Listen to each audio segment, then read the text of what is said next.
Science में आज हम लोग केमिस्ट्री का चैप्टर धातु और अधातु पढ़ने जा रहे हैं, मेटल्स और नॉन मेटल। जैसा कि हम लोग 9th क्लास में पढ़ चुके हैं कि पदार्थ को उसके कुछ प्रॉपर्टीज के आधार पर दो भाग में बांटा गया था, शुद्ध पदार्थ और अशुद्ध पदार्थ। शुद्ध पदार्थ दो प्रकार का, एक को हम लोग तत्व बोलते थे और दूसरे को यौगिक। तत्व और यौगिक। तो आज हम लोग तत्व को दो भाग में बांटेंगे। कितने भाग में? क्लास 10th में हम तत्व को दो भाग में बांटेंगे। एक को बोलेंगे धातु, दूसरे को क्या बोलेंगे? अधातु। तो कुछ इसी टॉपिक्स पर हम लोग फोकस करने वाले हैं। तो तत्व जो होते हैं, तत्वों की संख्या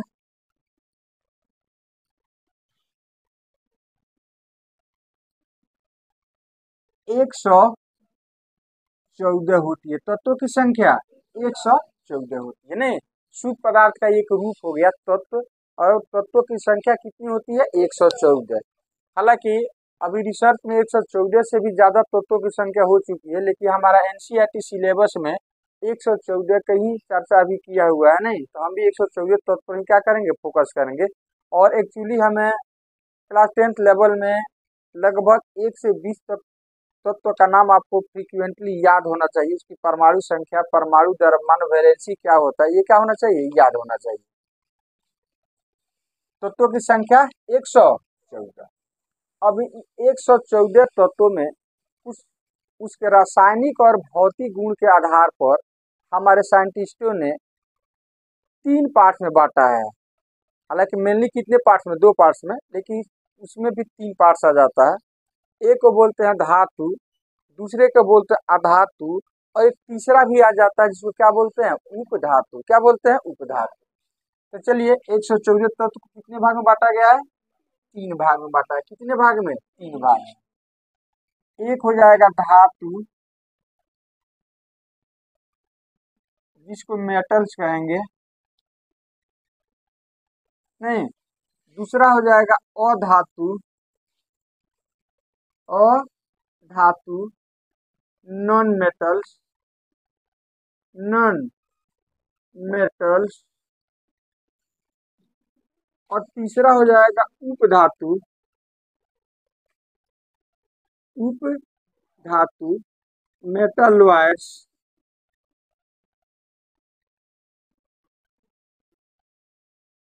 मेटालॉइड्स। अब हम बात करते हैं कि धातुओं की संख्या कितनी होती है। 114 तत्व में कितने धातु होते हैं, अभी हम बताएंगे उसका लक्षण क्या होता है, किस लक्षण के आधार पर हम उसको धातु बोलेंगे, किसको अधातु बोलेंगे। तो धातुओं की संख्या जो होती है, सबसे ज्यादा 114 तत्व में सबसे ज्यादा संख्या है, तो वो किसकी संख्या है? धातु का, मेटल की संख्या है। तो धातुओं की संख्या जो है वो है 92। कितना? 92 है। परसेंटेज के हिसाब से देखा जाए तो लगभग 79% होता है। कितना? 79% के आसपास। अधातुओं की संख्या, अधातुओं की संख्या 22। कितनी? 22। और इसी धातु और अधातु के एक बीच का प्रॉपर्टी है। मतलब कुछ तत्व वैसे होते हैं, कुछ तत्व वैसे होते हैं जिनके अंदर धातु का भी प्रॉपर्टीज होता है और अधातु का भी प्रॉपर्टीज होता है। तो उसको रखा गया एक अलग श्रेणी में, अलग कैटेगरी में, जिसको कहा गया उपधातु। कुछ तत्व वैसे होते हैं जिनके अंदर मेटल्स का भी प्रॉपर्टीज होता है और नॉन मेटल्स का भी प्रॉपर्टीज होता है, जिसको बोला जाता है उपधातु। इसकी संख्या इन्हीं दोनों में से आता है। इनकी संख्या हो जाती है लगभग कितना? 7। लगभग 7 होती है। तत्वों की संख्या 114। इसके भौतिक और रासायनिक गुण के आधार पर तत्वों को 3 पार्ट में बांट दिया गया, धातु, अधातु और उपधातु। धातु, अधातु और उपधातु। धातुओं की संख्या कितनी? 92। अधातुओं की संख्या 22 और उपधातुओं की संख्या, तो इन्हीं दोनों में से ये 7 निकल करके आया है। मतलब कुछ तत्व वैसे होते हैं जिनके अंदर धातु और अधातु दोनों का प्रॉपर्टीज पाया जाता है। तो वैसे ऐसे तत्व को हम क्या बोलते हैं? उपधातु बोलते हैं, मेटलॉइड्स बोला जाता है। इसकी संख्या लगभग कितनी? 7 है। तो यहाँ पर हम देख रहे हैं कि सब तत्वों में सबसे ज्यादा संख्या किसकी है? धातु की। तत्वों में सबसे ज्यादा संख्या किसकी है? धातु की। उसके बाद किसका नंबर आता है? अधातु। और उसके बाद उपधातु का। उसके बाद उपधातु का। लगभग परसेंटेज के हिसाब से देखा जाए ये हो जाएगा 79%, लगभग ये हो जाएगा 16%, और ये हो जाएगा कितना? 5%। 5% हो जाएगा। अब हम बात करते हैं कि धातु जो होते हैं वो किन किन रूपों में पाए जाते हैं। 9th क्लास में भी ये भी पढ़े हैं तत्वों की अवस्था। तत्वों की 3 अवस्थाएं होती है, ठोस, द्रव और गैस। तत्वों की कितनी अवस्था है? 3। ठोस, द्रव और गैस। 2 अवस्था और होता है जो आगे जाकर के आपको पढ़ना है। नहीं, एक होता है प्लाज्मा अवस्था और एक होता है बोस आइंस्टीन कंडेंसेट। 2 अवस्था हो गया वो। लेकिन 2 अवस्था फिलहाल आप लोग को क्लास 10th लेवल में नहीं पढ़ना है। क्लास 10th लेवल में कितनी अवस्थाएं पढ़नी है? 3 अवस्था। तो अब हम बात कर लेते हैं कि जो धातु है, ये मेटल्स है, किन किन अवस्थाओं में पाई जाती है। आपसे पूछा जा सकता है कि धातु किन किन अवस्थाओं में पाई जाती है। तो धातु जो है 2 अवस्था में पाया जाता है। कितनी अवस्था में? 2 अवस्था में पाया जाता है। एक तो हो गया ठोस अवस्था, एक हो गया ठोस अवस्था, और दूसरा हो गया द्रव अवस्था। ये गैसीय अवस्था में नहीं पाया जाता है। ठोस गैसीय अवस्था में मेटल जो होता है, धातु जो होता है, वो गैसीय अवस्था में नहीं पाया जाता है। तो ठोस अवस्था में तो धातु जो है सबसे ज्यादा ठोस अवस्था में ही पाया जाता है, सॉलिड फॉर्म में ही पाया जाता है। लगभग 91, कितना? लगभग 91 ठोस मेटल जो होते हैं वो ठोस अवस्था, सॉलिड अवस्था में पाए जाते हैं। ठोस अवस्था का मतलब है कि जिसका आकार नहीं, आयतन क्या होते हैं? निश्चित होते हैं। आकार भी निश्चित होता है और आयतन भी क्या होता है? निश्चित होता है। तो उसे हम कौन सा अवस्था कहते हैं? ठोस अवस्था। इस जैसे मार्कर हो गया, इसको कहीं भी आप रख दोगे, कहीं भी इसको रखोगे तो जिस शेप में है उसी शेप में रहेगा। नहीं, जितना जगह ये घेरेगा यहाँ उतना ही जगह कहीं भी रखोगे तो क्या करेगा? वो घेरेगा। मतलब इसका आकार और आयतन क्या होता है? निश्चित होता है। लेकिन द्रव का आयतन तो निश्चित होता है लेकिन आकार निश्चित नहीं होता है। इसको जिस बर्तन में रखोगे उसी बर्तन का आकार क्या करेगा? ले लेगा। जैसे पानी हो गया, पानी को गिलास में रखोगे तो पानी गिलास के आकार का हो जाएगा। नहीं, उसको मग में रखोगे तो मग का आकार का हो जाएगा। इस तरह से तो उस तरह के तत्व को हम क्या कहते हैं? द्रव अवस्था। क्या कहते हैं? द्रव अवस्था। तो हमारा धातु जो है अधिकतर क्या कहते हैं? ठोस अवस्था में पाया जाता है। एक ऐसा धातु है, मेटल्स है, जो द्रव अवस्था में पाया जाता है और वो है पारा। क्या चीज? पारा, जिसका संकेत होता है Hg। क्या होता है? Hg। तो ये अपवाद हो गया। क्या हो गया? ये अपवाद हो गया, एक्सेप्शन हो गया। कह सकते हैं ना कि अपवाद में। तो हम क्या कहेंगे कि अधिकतर सभी धातुएं जो है ठोस अवस्था में पाई जाती है। अपवाद पारा, अपवाद पारा। पारा जो होता है किस अवस्था में पाया जाता है? द्रव अवस्था में। पारा किस अवस्था में? द्रव अवस्था में। पारा किस अवस्था में? द्रव अवस्था में। चलिए अब हम बात कर लेते हैं अधातु। तो अधातु जो होता है ये तीनों अवस्थाएं में पाई जाती है।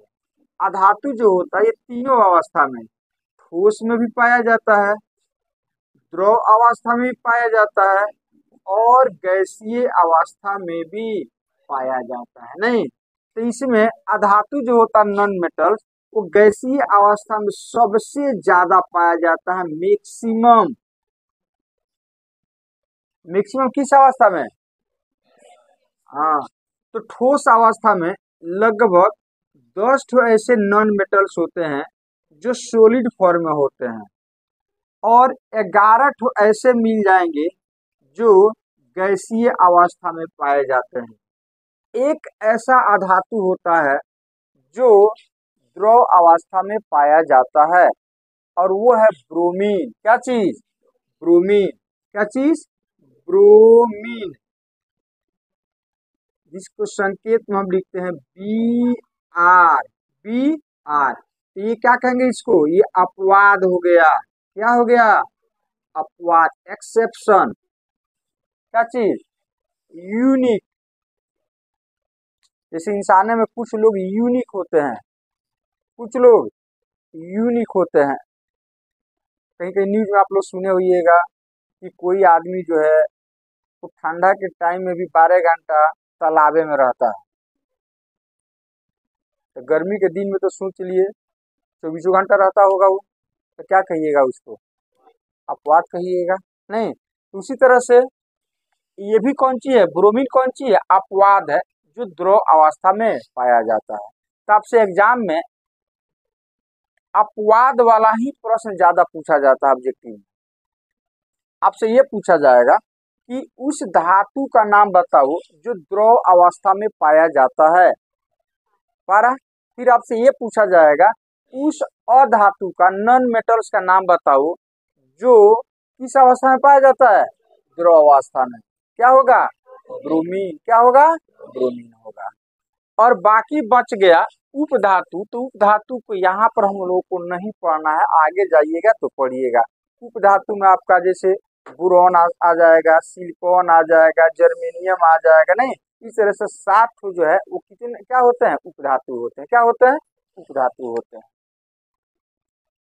तो चलिए अब हम बात करते हैं कि किस आधार पर हम तत्व को धातु और अधातु में वर्गीकृत किए हैं, क्लासिफाइड किए हैं। तो 2 आधार है इसका, एक तो है फिजिकल प्रॉपर्टी और दूसरा कौन सी है, केमिकल प्रॉपर्टी। तो अब हम बात करते हैं फिजिकल प्रॉपर्टी। कौन सा प्रॉपर्टी, फिजिकल मतलब भौतिक गुण।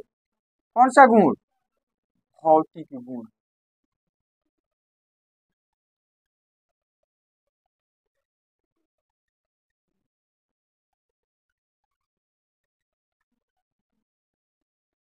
Physical property. चलिए फिजिकल प्रॉपर्टी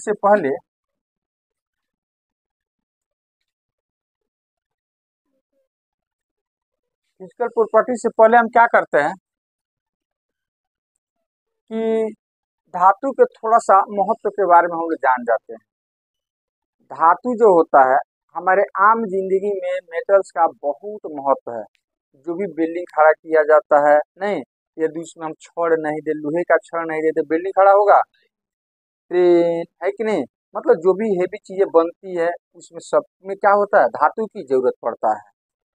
उसके अलावा ये तो हम लोग अच्छी तरह से जानते हैं, इसको बताना जरूरी नहीं है कि धातु का कहाँ कहाँ यूज होता है। दूसरा चीज कि हम लोग खाने में भी धातु का यूज करते हैं, जिसमें मुख्यतः आयरन मुख्य चीज है। कौन सी, आयरन। आयरन जो होता है, लोहा जो होता है, वो हम लोग खाने में क्या करते हैं, यूज करते हैं। जो अब ऐसा नहीं कि ये लोहा मार्केट में बिकता है उसको ला करके बॉयल करके और खा लेते हैं, ऐसा कुछ नहीं। वो हमारे कुछ पदार्थ वैसे होते हैं जिसमें आयरन होता ही है, आयरन होता ही है। और वो जब हम खाते हैं तो हमारे बॉडी के अंदर उसके साथ क्या हो जाता है, आ जाता है। और आयरन जो होता है जिससे क्या बनता है,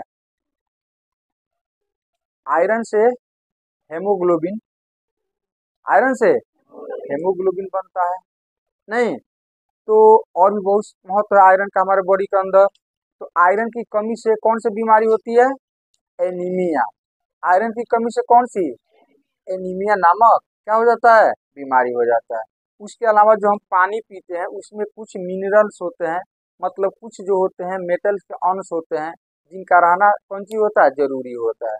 जैसे कॉपर हो गया, जिंक हो गया, नहीं, कोबाल्ट हो गया। ये सब चीजें जो है थोड़ी थोड़ी मात्रा में हमारे पानी के अंदर रहता है, पानी के अंदर रहता है। और उसका रहना कौन सी है, जरूरी है। कौन सी है, जरूरी है। हाँ, एक लिमिट मात्रा में वो होना चाहिए। जब ज्यादा हो जाता है तो क्या करता है, हानि करता है। ज्यादा होता है तो क्या करता है, हानि। और कम रहेगा तो भी क्या करेगा, हानि करेगा। जैसे हम लोग मिनरल वाटर पीते हैं, तो मिनरल वाटर कौन सी होता है, प्योर वाटर में ये सभी मिनरल्स को खास अमाउंट में मिला दिया जाता है। तो जो वाटर बनता है उसको हम लोग कौन सा वाटर बोलते हैं, मिनरल वाटर बोलते हैं। जो हम लोग कहीं भी जाते हैं तो बोतल बंद डिब्बा में मिलता है, जो पीते हैं, ठीक है। वो प्योर वाटर होता है, डिस्टिल वाटर होता है, उसी में मिनरल्स को क्या किया जाता है, मिला दिया। मिनरल्स का मतलब जरूरत के हिसाब से जिंक मिला दिया जाएगा, आयरन मिला दिया जाएगा, ना ये सब चीजें क्या किया जाता है, मिला दिया जाता है। उसके अलावा एक तत्व वैसा होता है आर्सेनी, क्या चीज, आर्सेनी, तो वो एक तरह का विषैला तत्व है। क्या चीज है, विषैला तत्व है। उसकी मात्रा यदि हमारे बॉडी के अंदर ज्यादा हो जाएगा तो हमें नुकसान कर सकता है, हमें क्या कर सकता है, हमारी मृत्यु भी हो सकती है, क्योंकि आर्सेनिक जो होता है क्या होता है, विषैला होता है। सबसे हेवी धातु में कौन होता है, सबसे हेवी भारी, यूरेनियम, सबसे भारी यूरेनियम। और सबसे हल्का धातु लिथियम, सबसे हल्का धातु लिथियम।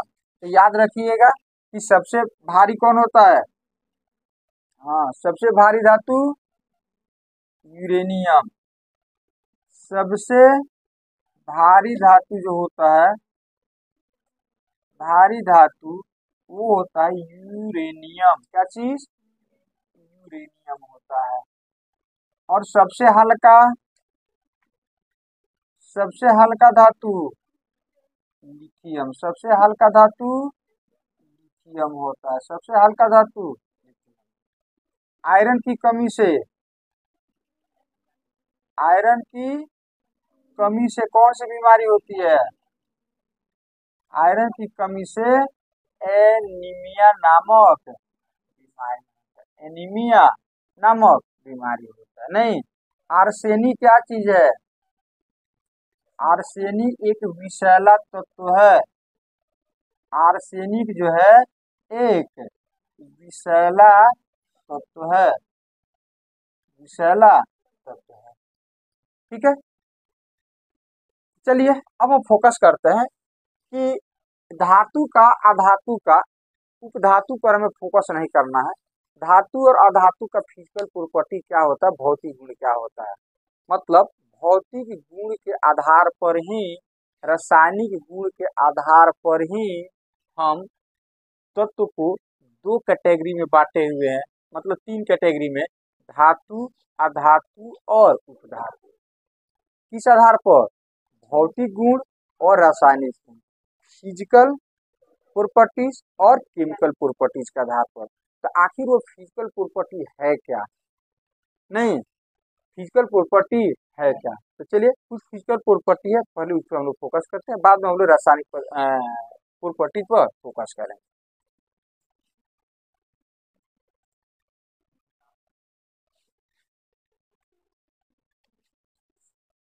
भौतिक गुण, क्या चीज, भौतिक गुण, physical properties, physical properties, physical properties.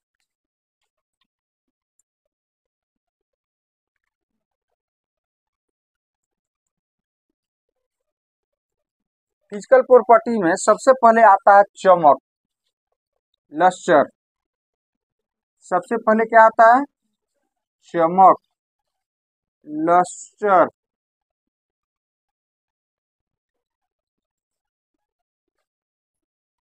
अब ये चमक क्या होता है, जैसे धातुओं में चमक होती है, जैसे तत्व को देखा गया, अपने पास 114 तत्व था और सभी तत्व फ्रेश था। फ्रेश का मतलब किसी तरह का उस पर जंग नहीं लगा हुआ था। तो हमारे साइंटिस्टों ने देखा कुछ तत्व वैसे हैं जिसमें चमक होते हैं और कुछ तत्व वैसे हैं जिसमें चमक नहीं होते हैं। तो दो कैटेगरी में बांट सकते हैं इसके आधार पर। चमक वाले को अलग कर दो, नहीं जो चमकता है, और जो नहीं चमकता है उसको क्या किया, उन्होंने अलग कर दिया। तो सवाल है कि एक दो तो ग्रुप में बट गया, तो पहला ग्रुप क्या कहला, जिसमें चमक था उसको बोला गया धातु, और जिसमें चमक नहीं था उसको क्या बोला गया, अधातु। जिसमें चमक था और जिसमें चमक नहीं था, जो पढ़ने में तेज था, हाँ उसको जीनियस, और जो पढ़ने में तेज नहीं था, हाँ बकलुलवा बैच। नहीं, हाँ तो दो कैटेगरी बांट सकते हैं ना। तो चलिए, तो उसी तरह से देखा गया कि किसमें चमक है उसको अलग कर दिया गया, देखा गया जिसमें चमक नहीं है उसको क्या किया गया, अलग। तो चमक वाले को झुंड को कहा गया धातु, और जिसमें चमक नहीं था उसको क्या कहा गया, आधातु। तो आप कहोगे सर ग्रेफाइट आयोडीन, वो तो चमक होता है उसमें, लेकिन फिर भी वो अधातु है। क्यों है, आगे चल करके हम लोग फोकस करेंगे उसके ऊपर। तो देखिए धातुओं में क्या होता है, चमक। धातुओं में क्या होता है, तो फिलहाल हम धातु की भौतिक दोनों को साथ साथ लेकर के चल रहे हैं। तो धातुओं में क्या होती है, चमक। धातुओं में चमक होती है। अब चमक के पीछे रीजन क्या है, क्या कारण है कि धातुएं जो होती है चमकती है और अधातुएं जो होती है वो नहीं चमकती। इसके पीछे रीजन क्या है, इसके रीजन है उसके अंदर जो बनावट होता है, जो कोई भी पदार्थ होता है उसके अंदर जो बनावट होता है ना, जिसको हम लोग लैटिक स्ट्रक्चर कह सकते हैं, नहीं लैटिस स्ट्रक्चर, तो उसके ऊपर वो निर्भर करता है। जैसे मान लो कि हम बात करते हैं कोई भी पदार्थ बना होता है, कोई भी पदार्थ बना होता है कोणों से, किसे, कोणों से। कोण का मतलब वो एटम भी हो सकता है और मोलिक्यूल भी हो सकता है, परमाणु भी हो सकता है और अणु भी हो सकता है। तो फिलहाल हम परमाणु या अणु उसको हम कण ही बोलेंगे, और कण को हम दिखाते हैं इस तरह से, इस तरह से हम दिखाते हैं। तो कोई भी चीज आप देखते हो तो उसको जब उसके अंदर जा करके जब आप स्टडी करोगे, हमारे साइंटिस्टों ने स्टडी किया तो उनको पता चला कि कोई भी पदार्थ छोटे छोटे कोणों से मिलकर के बना होता है, और उस कोण को हम एटम या मतलब परमाणु या अणु कहते हैं। क्या कहते हैं, परमाणु या अणु कहते हैं।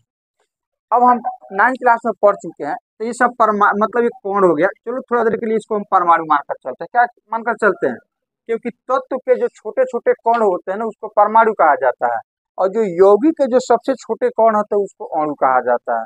तो हम किसका स्टडी कर रहे हैं, तत्व का। किसका स्टडी कर रहे हैं, तत्वों की संख्या, तत्व पर फोकस कर रहे हैं। तो तत्व के जो सबसे छोटे कण होंगे उसको हम क्या कहेंगे, परमाणु, एटम कहेंगे। क्या कहेंगे, परमाणु कहेंगे। तो यहाँ पर हम देख रहे हैं कि हमारा सपोज मान लो कि लोहा हो गया, कौन सी हो गया, लोहा, सोना, चांदी, ये सब जो होता है मतलब मेटल्स होता है। तो ये भी तो छोटे छोटे कोणों से मिलकर के बना होगा, ये भी छोटे छोटे कोणों से मिलकर बना होगा। तो वह छोटा कण क्या कहलाता है, एटम। क्या कहलाता है, एटम, परमाणु कहलाता है। तो परमाणु का संरचना के बारे में आप जानते हैं कि परमाणु जो होता है इसके सेंटर में, परमाणु भी 3 कोणों से मिलकर के बना होता है, प्रोटॉन और न्यूट्रॉन और इलेक्ट्रॉन। तो प्रोटॉन और न्यूट्रॉन इसके सेंटर में होता है जिसको न्यूक्लियस बोला जाता है, और बाहर कक्षा बना रहता है, ऑर्बिट होता है, उस ऑर्बिट में इलेक्ट्रॉन रहते हैं। तो फिलहाल एक तो हम ऑर्बिट, एक तो कक्षा दिखा रहे हैं, इसमें क्या रहता है, इलेक्ट्रॉन रहता है। क्या रहता है, इलेक्ट्रॉन रहता है। अब धातु में प्रॉपर्टीज होता है, वो इलेक्ट्रॉन को त्याग सकता है। क्या कर सकता है, तो धातु के अंदर ये प्रॉपर्टीज पाया गया कि इसके एटम जो होते हैं कुछ इलेक्ट्रॉन का त्याग कर देते हैं, किसी कारण से वो इलेक्ट्रॉन को क्या कर देते हैं, त्याग कर देते हैं। तो त्याग जब करेंगे तो मान लो इसमें से इलेक्ट्रॉन निकल गया, निकल करके बाहर इस तरह से आ जाएगा।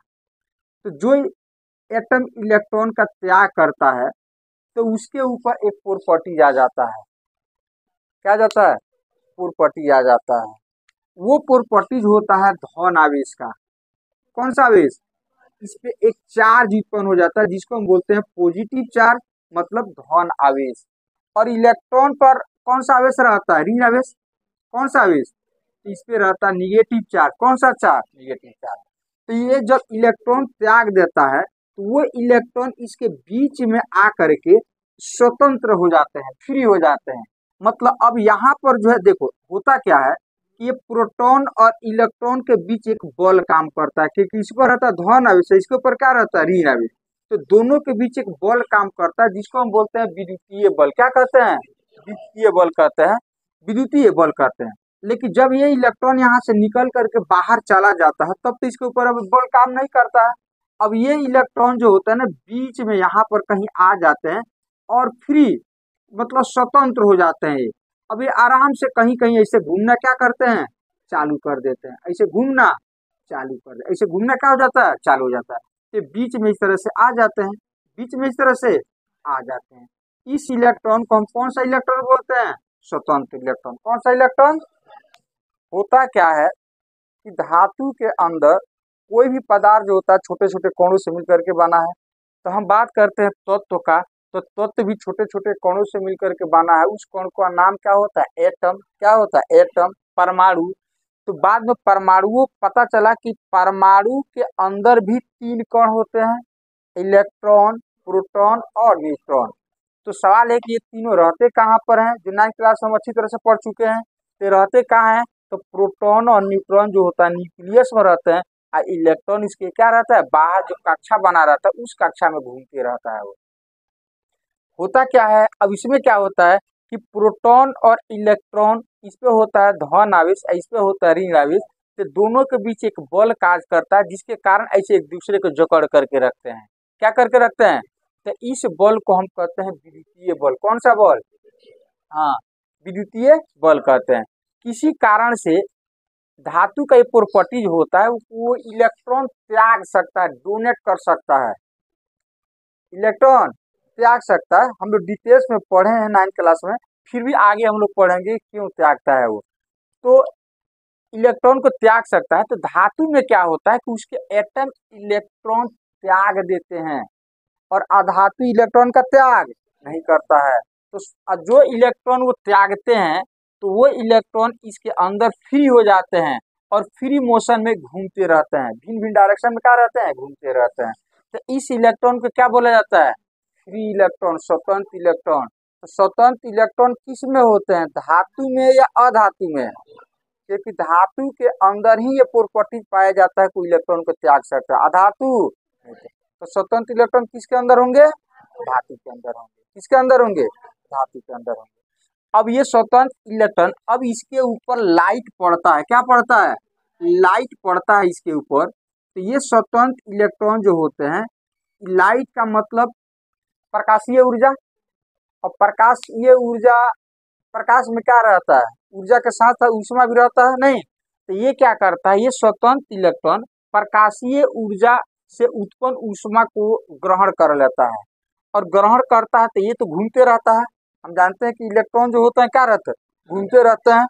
तो जब इसको ऊष्मा और मिलता है, मतलब प्रकाशीय ऊर्जा इसको और मिल जाता है, तो उस स्थिति में इसकी गति और बढ़ जाती है, मतलब इसके अंदर का गतिज ऊर्जा और काइनेटिक एनर्जी और बढ़ जाता है।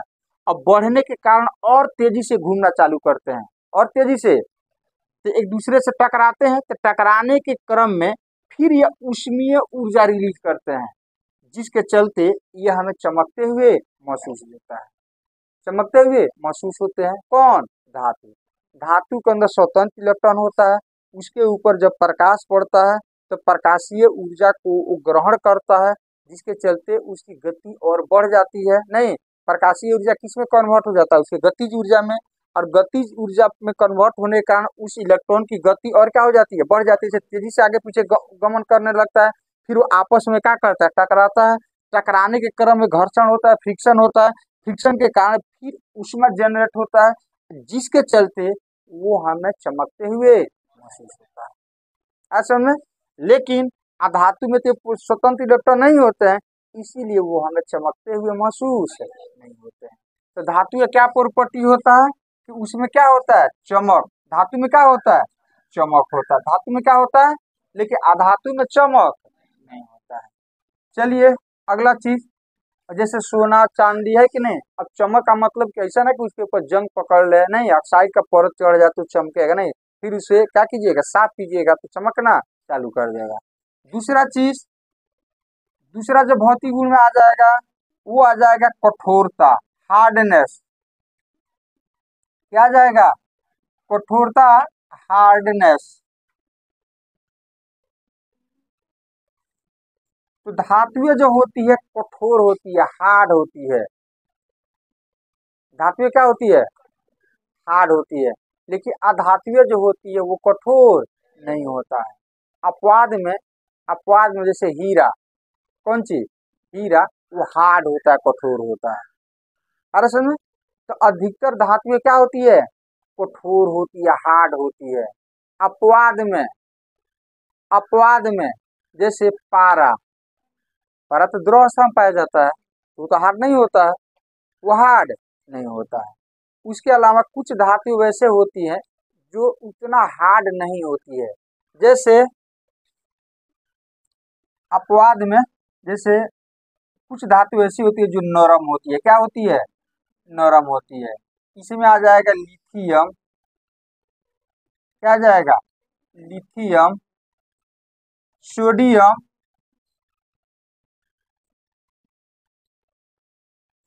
और पोटासियम, और पोटासियम, और पोटासियम। ये जो होता है लिथियम, सोडियम और पोटासियम, ये नरम होता है, सॉफ्ट होता है। इसको आप चाकू से काट सकते हो, पनीर देखे हो ना, पनीर के जैसा आराम से ऐसे से क्या कर सकते हो, काट सकते हो इसको। तो आपसे एग्जाम में आता है तीन वैसे धातु का या एक वैसे धातु का नाम बताएं जो नरम होते हैं, सॉफ्ट होते हैं। कौन कौन, लिथियम, सोडियम और पोटासियम। लिथियम नहीं, लिथियम, सोडियम और पोटासियम, ये तीन तो ऐसे धातु होते हैं जो नरम होते हैं, जिसे चाकू से काटा जा सकता है। लिथियम, सोडियम और पोटासियम, लिथियम, सोडियम और पोटासियम, ये तीन धातु ऐसे हैं जो क्या होते हैं, चाकू से काटा जा सकता है, नरम होते हैं। चलिए आगे हम लोग बात करते हैं तीसरा। इसके पीछे भी रीजन यही है, ये स्ट्रक्चर इसके पीछे रीजन है। स्ट्रक्चर में क्या होता है, ध्यान से देखो, ये हार्ड होने के पीछे रीजन क्या है, ये इलेक्ट्रॉन को त्यागता है। इस पे कौन सा आवेश, धन आवेश, और इलेक्ट्रॉन पर कौन आवेश, ऋण आवेश। तो धन आवेश और ऋण आवेश क्या होता है, एक दूसरे के नजदीक आते हैं तो इसके बीच बल क्या होता है, एक बल लगता है, जिसको हम क्या बताएं अभी, कौन सा बल कहते हैं, विद्युतीय बल कहते हैं। तो एक तो ये एटम के बीच एक बल लगता है, और दूसरा स्वतंत्र इलेक्ट्रॉन के कारण जो है इनके बीच एक एक्स्ट्रा बल काम करना चालू कर देता है, जिसके चलते एटम के बीच का जो बॉन्डिंग होता है, इलेक्ट्रॉन और फिर एटम के बीच का जो बॉन्डिंग होता है बहुत स्ट्रांग हो जाता है और वो हार्ड हो जाता है। मतलब हम चाहें कि इसमें से एटम को अलग करें तो ये नहीं हो पाता है। क्यों नहीं हो पाता है, एक तो एटम होता है जो इलेक्ट्रॉन का त्याग करता है, जिसके ऊपर कौन सा आवेश आ जाता है, धन आवेश, और एक होता है ये स्वतंत्र इलेक्ट्रॉन जिसके ऊपर आ जाता है ऋण आवेश। ये दोनों एक दूसरे को एक दोनों के बीच एक आकर्षण बल लगता है, उस बल को हम क्या कहते हैं, विद्युतीय बल कहते हैं। दूसरा, हम कोणों की प्रॉपर्टीज के बारे में जानते हैं कि ये दो एटम जो होते हैं ये भी आपस में एक दूसरे के ऊपर क्या लगाते हैं, आकर्षण बल लगाते हैं, जिसको हम बोलते हैं अंतराण्विक आकर्षण व इंटरमोलिकुलर फोर्सेज। तो एक तो इनके बीच बल लगता है और दूसरा स्वतंत्र इलेक्ट्रॉन एटम के बीच बल लगता है, आकर्षण बल। तो इस तरह से ये हार्ड हो जाता है, मतलब इसके एटम एक दूसरे को बहुत मजबूती से जकड़ करके रखते हैं, जिसके चलते क्या हो जाता है, हार्ड हो जाता है। लेकिन इसके केस में थोड़ा सा रिलीफ मिल जाता है, ये उतना हार्ड नहीं होते, उतना हार्ड नहीं होते। तीसरा हम बात कर लेते हैं आघात वर्ध्यता, आघात वर्ध्यता, आघात वर्ध्यता, मैलिएबिलिटी।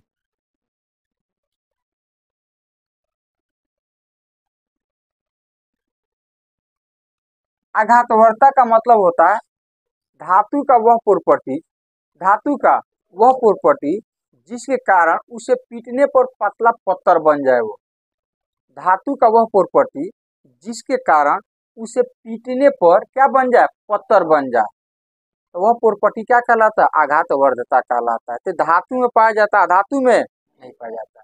मतलब वह प्रॉपर्टी, तत्व का वह प्रॉपर्टी जिसके कारण उसे पीटने पर, हथौड़ा से पीटने पर, है कि नहीं, क्या बन जाए, पत्थर बन जाए। तो उस प्रॉपर्टी को हम क्या कहते हैं, आघातवर्ध्यता या मैलिएबिलिटी कहते हैं। तो ये प्रॉपर्टी किसमें पाया जाता है, धातु में, अधातु में नहीं पाया जाता है। अधातु के ऊपर जब हथौड़ा बजड़ाओगे तो वो चूर चूर हो जाता है, मतलब अधातुएं जो होती है भंगूर होती है, क्या होती है, भंगूर होती है, चूर चूर हो जाएगा, क्या हो जाएगा, चूर चूर हो जाएगा। तो धातुएं क्या होती है, आघातवर्ध होती है। तो सबसे सबसे यही प्रॉपर्टी होता है, आघातवर्धता का प्रॉपर्टी धातु में पाया जाता है, जिसके चलते हम लोग सोने का यूज किसमें करते हैं, ऑर्नामेंटल में करते हैं, आभूषण में करते हैं। चांदी का यूज किसमें करते हैं, या गाड़ियों को बनाने में लोहे को पीट पीट करके पतला पत्थर बना देते हैं, नहीं, एल्यूमिनियम को पीट करके पतला क्या करते हैं, पत्थर बना देते हैं। जैसे आप लोग मिठाई वगैरह पैकिंग कराते हैं नहीं, तो उसकी पर्णिकाएं होती हैं, जो चमकता हुआ आपको दिखता है, तो किसका होता है, एल्यूमिनियम का। तो क्या कारण है, एल्यूमिनियम के अंदर ऐसा प्रॉपर्टी नहीं पाया जाता कि उसको पीट करके पतला बना दिया जाता, पतला बना दिया जाता, तो फिर आज इसको हम पत्थर बनाते नहीं बना पाते। उसके अलावा आप लोग किसी मिठाई पर भी देखते होइएगा कि पतला पत्थर व्हाइट व्हाइट का चमकता हुआ आपको दिखता है, तो किसका रहता है, महंगे जो मिठाई होते हैं नहीं, तो चांदी के होते हैं। किसके होते हैं, तो चांदी का भी पर्णिकाएं बनाई जाती है, किस प्रॉपर्टी के कारण, धातुओं के आघात वर्धता के प्रॉपर्टी के कारण। किसके कारण, आघात वर्धता। तो सबसे ज्यादा आघातवर्ध धातु में कौन होती है, सबसे ज्यादा आघातवर्ध धातु कौन होती है, सोना। कौन सा, सोना। मतलब सोने को बहुत पतला से पतला पत्थर बनाया जा सकता है, जितना लोहे को नहीं बनाया जा सकता, जितना एल्युमिनियम को नहीं बनाया जा सकता, जितना पतला आपको और किसी धातु को नहीं बनाया जा सकता। लगभग लगभग सोने को 0.004 mm इतना पतला पत्थर उसको बनाया जा सकता है, फिर भी वो नहीं टूटता है, नहीं टूटता है। तो सबसे ज्यादा एग्जाम में आ सकता है कि सबसे ज्यादा आघातवर्ध धातु निम्नलिखित में कौन है, ऑप्शन चार्ट दे देगा, कौन, सोना।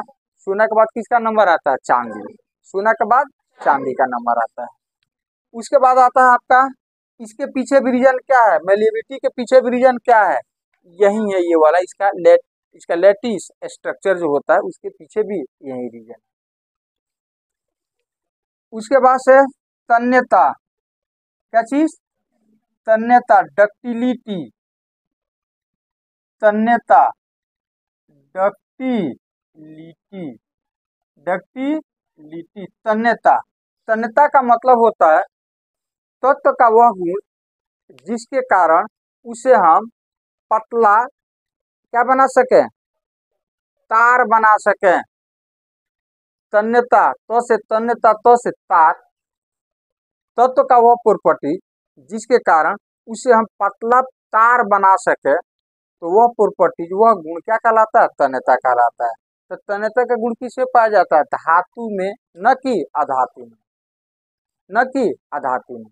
जैसे आप लोग धातु का तार आप लोग देखोइएगा, तांबे का तार नहीं, एल्युमिनियम का तार, सोने का तार, चांदी का तार, ये सब आप देखोइएगा। तो धातु के अंदर ही ये प्रॉपर्टी पाया जाता है जिसको हम पतला तार बना सके। इसीलिए धातु के अंदर कौन सा प्रॉपर्टी होता है, तन्यता का। किस प्रॉपर्टी के कारण, तन्यता प्रॉपर्टी के कारण। तो सोना जो होता है वो सबसे तन्य धातु है, सोना सबसे तन्य धातु है, याद रहेगा। उसके बाद किसका नंबर आता है, चांदी का।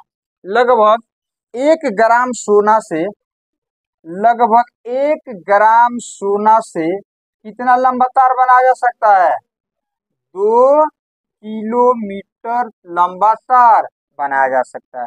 तो आप अब अनुमान लगा लो कि सोना कितना तन्य धातु होता है।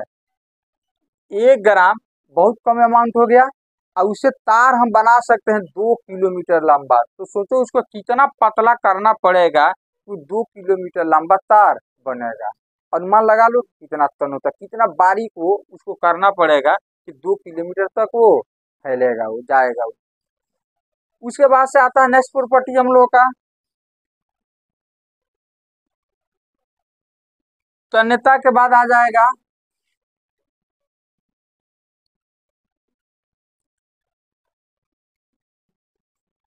विद्युत चालकता।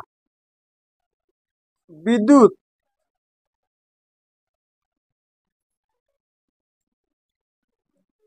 धातु के अंदर जो होता है विद्युत का प्रवाह हो सकता है, मतलब वो विद्युत का चालक होता है। धातुएं जो होती हैं विद्युत का चालक होती है, मतलब धातु से करंट फ्लो हो सकता है, धातु से करंट फ्लो नहीं होगा। धातु से करंट फ्लो हो सकता है, अधातु से नहीं होगा, अधातु से नहीं होगा। उसके पीछे रीजन क्या है, कारण क्या है, उसके पीछे भी रीजन है, यही स्वतंत्र इलेक्ट्रॉन। तो धातुओं में स्वतंत्र इलेक्ट्रॉन होते हैं, जिसके कारण धारा का प्रवाह होता है, और जिसमें स्वतंत्र इलेक्ट्रॉन नहीं होते हैं उसे धारा का प्रवाह नहीं होता है। तो स्वतंत्र इलेक्ट्रॉन किस में नहीं होते हैं? अधातु में। इसलिए अधातु जो होते हैं वो विद्युत के क्या होते हैं? कुचालक होते हैं। अपवाद में आपका आ जाएगा ग्रेफाइट। क्या चीज? तो ग्रेफाइट जो होता है अधातु होता है, फिर भी उसके अंदर से करंट फ्लो हो सकता है। तो ये आपको याद रखना है कि वो कौन सा अधातु है जिससे जो विद्युत का सुचालक होता है? कौन सा? ग्रेफाइट। कौन सा? ग्रेफाइट। तो इसके पीछे रीजन क्या है थोड़ा समझते हैं हम लोग। देखो ये हो गया अपना बैटरी, ये कौन सी हो गया? ये हो गया अपना बैटरी, जो सेल होता है ये बैटरी हो गया। तो बैटरी का दो सिरा होता है, एक पॉजिटिव एक निगेटिव, देखे हुए लिखे हुए रहता नहीं। तो यहाँ पर हम मान लेते हैं ये हो गया पॉजिटिव, इस तरह से निकला हुआ रहता है कुछ इस तरह से, ये हो गया पॉजिटिव। ये क्या हो जाएगा? निगेटिव टर्मिनल, पॉजिटिव टर्मिनल और निगेटिव टर्मिनल। अब यहाँ पर हम क्या करते हैं, इसे एक तार जोड़ देते हैं। क्या जोड़ते हैं? तार। और यहाँ पर एक धातु इसके साथ जोड़ देते हैं। सपोज मान लो कि लोहा हो गया। कौन सी हो गया? ये लोहा हो गया। अब फिर इसे बैटरी से क्या करते हैं? हम जोड़ देते हैं। और यहाँ पर लगा देते हैं प्लग। क्या लगा देते हैं? प्लग लगा देते हैं यहाँ पर। अब फिलहाल हम ड्राई सेल की बात करते हैं, जो आपको टॉर्च वगैरह में लगता है। तो टॉर्च वगैरह में जो बैटरी लगता है उसके अंदर होता है केमिकल। क्या होता है? केमिकल होता है। तो केमिकल रिएक्ट करता है, और रिएक्ट करने के बाद इस पे ऊपर करता है निगेटिव चार्ज, इस पे क्या उत्पन्न करता है? Positive charge. इस पे करता है निगेटिव चार्ज, इस पे क्या करता है? Positive charge. इसको ऐसे समझो, निगेटिव चार्ज का मतलब होता है इस पे इलेक्ट्रॉन की संख्या ज्यादा होती है, और इस पे इलेक्ट्रॉन की संख्या क्या होती है? कम होती है। और ये इलेक्ट्रॉन की संख्या जिस पे ज्यादा होती है, तो उसको ऐसे समझो कि पानी का दो लेयर हो गया, एक लेयर हो गया ऊपर, एक लेयर क्या हो गया? नीचे। अब पानी यदि फ्लो करेगा तो क्या आएगा? नीचे वाला लेयर से इसमें आकर के भरेगा, और इसी में से नहीं गिरेगा। तो इसमें से पानी गिरेगा तो इसका लेयर कम होते जाएगा, और इसका लेयर क्या होता जाएगा? बढ़ते जाएगा, बढ़ते जाएगा। एक ऐसी स्थिति आएगी कि दोनों का लेयर क्या हो जाएगा? बराबर हो जाएगा। तो पानी फ्लो होगा? नहीं होगा। पानी फ्लो नहीं होगा। तो वैसे ही होता है अपना, ये इलेक्ट्रॉन हो गया, ये क्या हो गया? प्रोटॉन वाला हो गया। ये हो गया री टर्मिनल, ये क्या हो गया? धन टर्मिनल। इलेक्ट्रॉन फ्लो होता है, इसमें इलेक्ट्रॉन ज्यादा, इसमें इलेक्ट्रॉन कौन सी है? कम है। इसमें पानी ज्यादा, इसमें पानी कौन सी है? कम है। अब पानी बहेगा मतलब इलेक्ट्रॉन बहेगा। तो इलेक्ट्रॉन बहेगा, जैसे पानी गिर रहा था तो हम क्या कहेंगे? धारा। क्या कहेंगे उसको?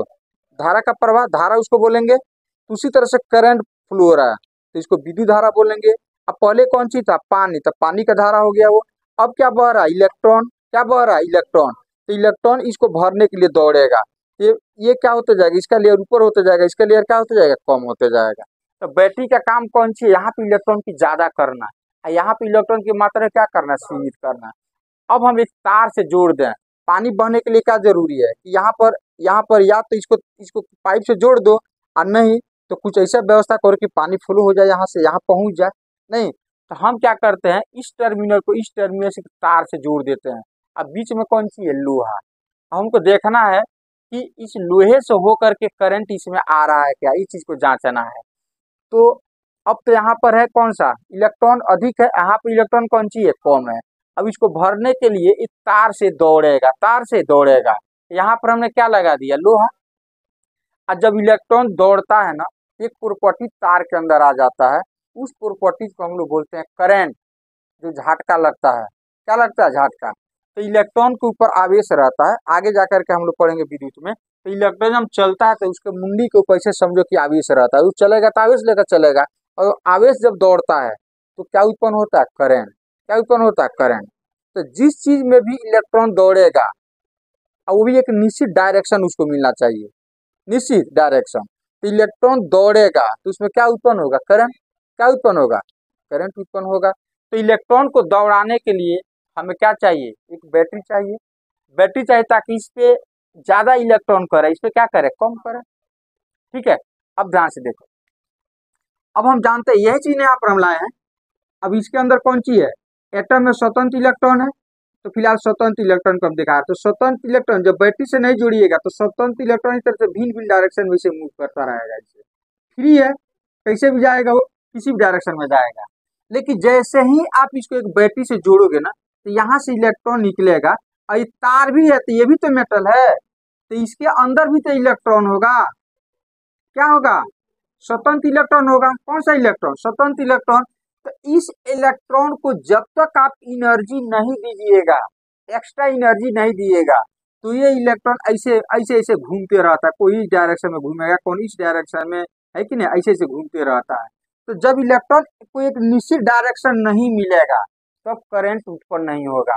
तो एक निश्चित डायरेक्शन मिलने के लिए जरूरी है कि इसको हम कुछ एक्स्ट्रा एनर्जी दें। क्या दें? और वो एनर्जी कहाँ से मिलेगा? सेल से। कहाँ से मिलेगा? सेल से। कहाँ से मिलेगा? बैटरी से। कहाँ से मिलेगा? बैटरी से। अब बैटरी को जब जोड़ देते हैं तो इस इलेक्ट्रॉन को जब एक एनर्जी मिलेगा तो जितना इलेक्ट्रॉन है सब एक निश्चित डायरेक्शन में घूमना चालू कर देगा। सब एक निश्चित डायरेक्शन में क्या हो जाएगा? घूमना ऐसे चालू कर देगा। ऐसे घूमते घूमते यहाँ तक आ जाएगा।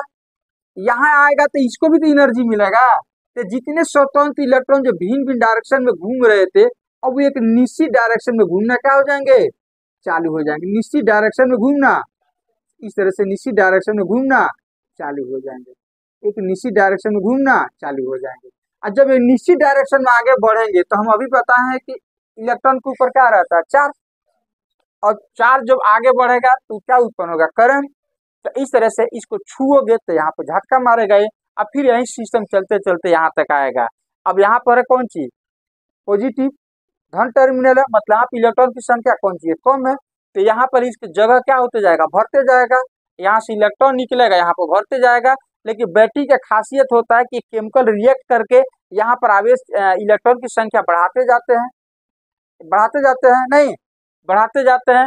ये भरने के लिए जगह को क्या करता है? दौड़ता है, फिर बढ़ाएगा, फिर इलेक्ट्रॉन पर ज्यादा उत्पन्न करेगा, और फिर ऐसे दौड़ते दौड़ते दौड़ते दौड़ते, हालांकि इलेक्ट्रॉन नहीं दौड़ता है, एक दूसरे को धक्का देता है, आगे वाला इलेक्ट्रॉन दौड़ते दौड़ते यहाँ तक आएगा, फिर पॉजिटिव यहाँ पर जो है कमी को क्या करेगा? पूरा करेगा। इस तरह से सर्किट चलते रहता है। इस तरह सर्किट चलते रहता है। जब ये केमिकल खत्म हो जाएगा तो इस पे इलेक्ट्रॉन की संख्या कम हो जाएगा, नहीं तो इलेक्ट्रॉन भरते भरते अब जितना इलेक्ट्रॉन इस पे हो जाएगा उतना ही इलेक्ट्रॉन इस पे हो जाएगा, तो फिर करंट का फ्लो होना क्या हो जाएगा? बंद हो जाएगा। पानी का लेयर बराबर हो गया तो करंट का फ्लो होना क्या हो जाएगा? बंद हो जाएगा। तो इसके विद्युत चालकता के पीछे रीजन क्या है? स्वतंत्र इलेक्ट्रॉन। तो धातु में स्वतंत्र इलेक्ट्रॉन होता है, धातुओं में नहीं होते। एक ग्रेफाइट, ग्रेफाइट में स्वतंत्र इलेक्ट्रॉन होते हैं, आगे चल के हम लोग पढ़ेंगे नहीं, जिसके चलते वहां करंट फ्लो होता है। ऊष्मा का भी यही रीजन है। जैसे हम लोग बर्तन वगैरह गर्म करते हैं, तो बर्तन को मान लो लोहे का कोई चीज है, यहाँ यदि हम उसको हीट करेंगे तो धीरे धीरे धीरे गर्मी का एहसास यहाँ भी हो जाता है, नहीं हो जाता है? मान लो हो गया लोहा का रॉड हो गया, यहाँ पर हम गर्म कर रहे हैं तो यहाँ भी हमको गर्मी का एहसास होगा। इसका मतलब हम कह सकते हैं धातु ऊष्मा को ढो करके एक स्थान से दूसरे स्थान तक ले जाती है, नहीं मतलब धातुओं से ऊष्मा का प्रवाह होता है। उसके भी पीछे यही रीजन कौन सी है? स्वतंत्र इलेक्ट्रॉन है। जब इसको हम गर्म करेंगे तो तेजी से वाइब्रेट होगा, ऊष्मा ग्रहण करेगा, तो ग्रहण करेगा तो ये हीट इसको देगा, ये हीट इसको देगा, इसे करते करते अंत छोर तक क्या हो जाएगा? पहुंच जाएगा, अंत छोर तक पहुंच जाएगा। तो धातुएं जो होती है वो विद्युत का भी चालन होता है उसके अंदर से, और ऊष्मा का भी क्या होता है? चालन होता है। मतलब विद्युत का भी अच्छा चालक है और ऊष्मा का भी कौन सी है? अच्छा चालक है। फिर नेक्स्ट प्रॉपर्टी होता है ध्वनिक। कौन सा? ध्वनिक, सोनोरस। ध्वनिक, सोनोरस, कौन सा चीज? सोनोरस। इसमें क्या होता है कि धातु के अंदर एक प्रॉपर्टी होता है जिसको हम ऐसे किसी से ऐसे पीटते हैं तो उसमें अजीब टाइप का आवाज आता है, देखते हो ना, गनगनाहट, मतलब वाइब्रेट करता है, नहीं एक अजीब टाइप का आवाज आता है, ध्वनि उत्पन्न होती है। उसी ध्वनि को हम लोग क्या बोलते हैं? ध्वनि। तो धातुओं में ये ध्वनि उत्पन्न होती है, अधातु में नहीं होता है। क्यों? उसके पीछे भी रीजन है स्वतंत्र इलेक्ट्रॉन। स्वतंत्र इलेक्ट्रॉन इसके अंदर का बनावट, उसके पीछे रीजन है। अधातुओं में ये प्रॉपर्टीज नहीं पाया जाता, अधातुओं में ये प्रॉपर्टीज नहीं पाया जाता है। ये हो गया हम लोगों का फिजिकल प्रॉपर्टी। कौन सा प्रॉपर्टी? फिजिकल प्रॉपर्टी हो गया। अब नेक्स्ट हमारा रह जाएगा केमिकल प्रॉपर्टी। कौन सा? Chemical property.